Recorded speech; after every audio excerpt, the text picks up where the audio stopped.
åker Adina Krej, varsågod.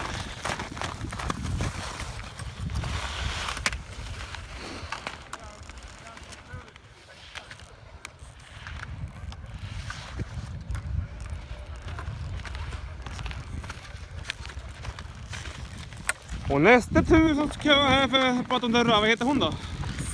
Astrid, ja. Välkommen Astrid i banan. Där är Astrid iväg. Astrid Jonasson. Jävlar.